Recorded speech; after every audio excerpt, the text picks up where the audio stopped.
ଆମେ ଆଉଟସୋର୍ସିଂ ବ୍ୟବସ୍ଥା को उच्छेद करने दाबी उपस्थापन करने सरकार सचेतन करने आसु जहाँकि आम दीर्घ 15-20 वर्ष है कम कर आसु 9,685 टकर आम किमी चलू आम परिवार पेट पोषण किमी हम यही 9,685 टंका कौन मुख्यमंत्री चली पारे जदि से चली पारे निश्चय आम भी हटिजु जिते पर्यंत आमको रेगुलर कराଯାଏନି समान काम को समान दरमा दि जाए से पर्यंत हटिबुन आमर पूर्ण विश्वास अच्छे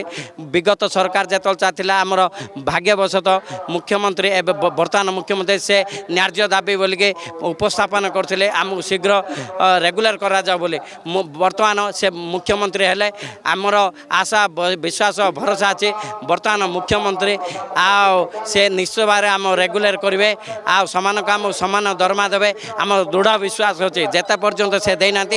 आम हटबू ना से आसी कही तार ज्वलंत उदाहरण मो पाखर अच्छे वीडियो भी दाबी उपस्थापना करदेवी।